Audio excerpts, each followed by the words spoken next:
Hello, I'm Sudeep Lewis. And I'm David Elfrink. And this is the TNAT News Channel. Today's main story is the subject of warfare. Our best reporters have been working hard for the past 6 months to create the story, and now you will hear the summation of their research.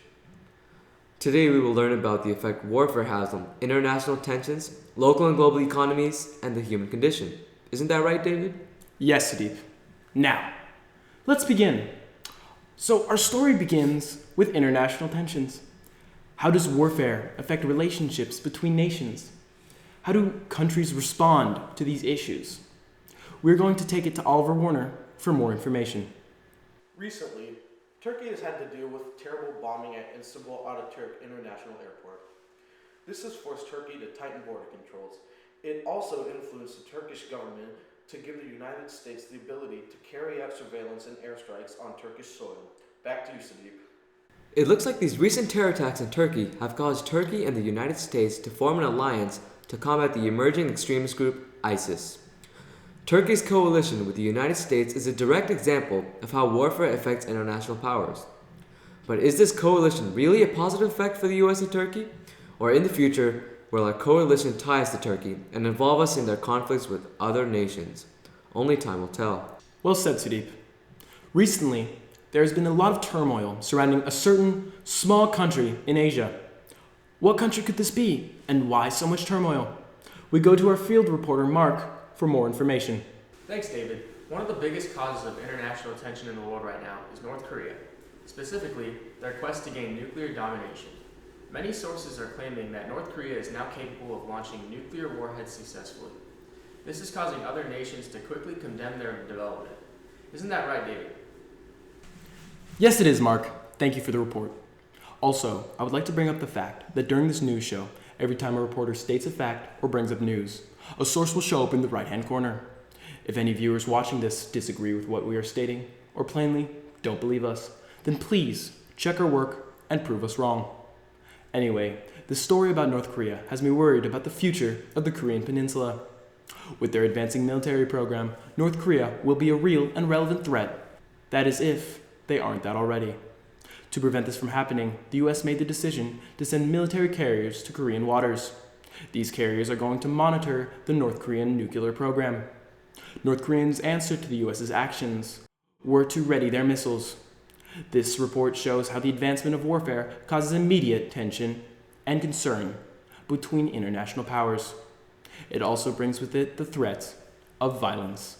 Let's all hope that it doesn't come to that. The next important way warfare causes distress in the world is its effect on the global and local economy.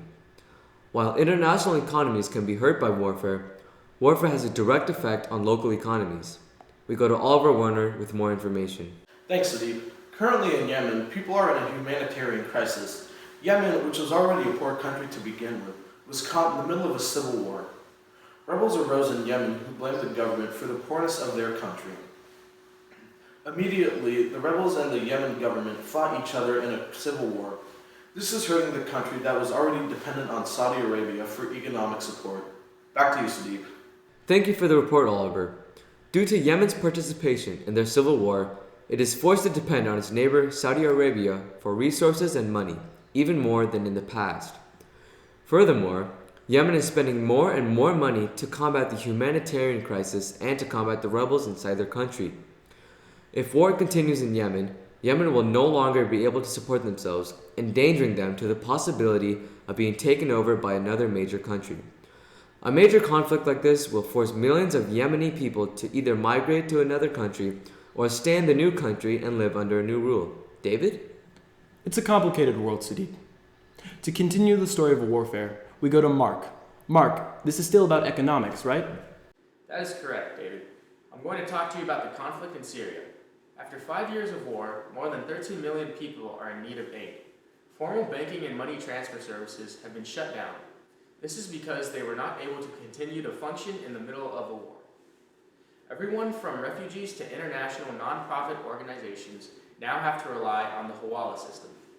The Hawala system is a century-old tradition of money transfer. Wow, Mark, very powerful stuff. The Syrian civil war has cut off access to many different banking services, causing them to be shut down. Average Syrians are struggling to make ends meet due to the lack of choices on how to make money. Some are beginning to join ISIS because it's the only way to make sufficient money to support their family. Civil war in Syria has shattered the base of their economy. The loss of the crucial banking systems and the loss of transportation are due to regime-held bases. These bases are preventing incoming goods from leased services to reach the Syrian people. This is a powerful reminder of how warfare can affect the economy. We could spend the hour covering the economic effects of warfare, but we sadly just don't have the time. We must continue with our story and move on to the effect warfare has on humans. We go to Oliver Werner on the scene covering this topic about the recent gas attacks in Syria.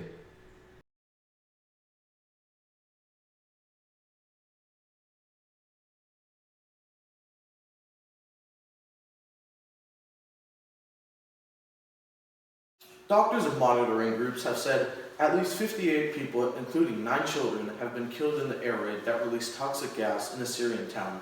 This is causing a lot of distress and commotion.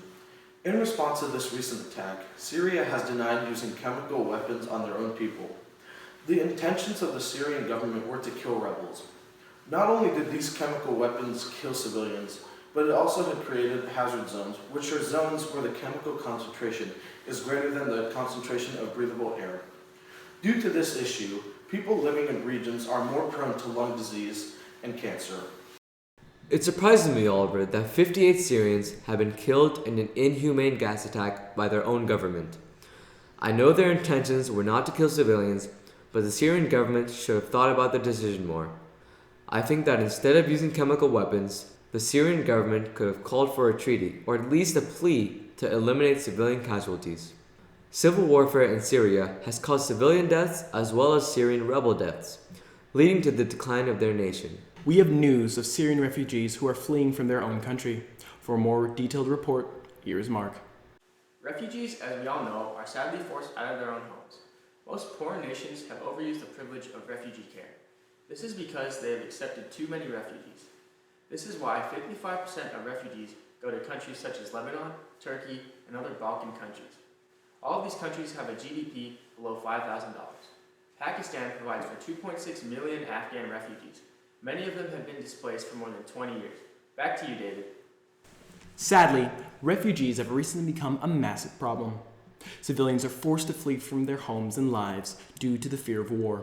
For instance, Syrian refugees are expected to exceed 13.5 million by the end of 2016. As warfare increases in these nations, the amount of refugees also increases. Even if these refugees find a place to live, there is no promise that they will be living in the same social class or conditions that they did previously. Warfare's effect on humans in these countries is devastating. We really should be doing more to prevent and help the millions of people who are trying to flee from their own country. Don't you think so, Sudeep? Yes, David, I definitely agree with that. It is a first world nation's duty to look after and monitor countries that have problems with refugees. After all the reports heard today, we can conclude that warfare has detrimental effects on international tensions, economic structures, and the human condition. Like Pope Francis once said, warfare is the lead cause to many harmful outcomes. Warfare never benefits, only destroys. This is all we have today, folks. Sadly, this is our final showing. We loved our quick run of one day.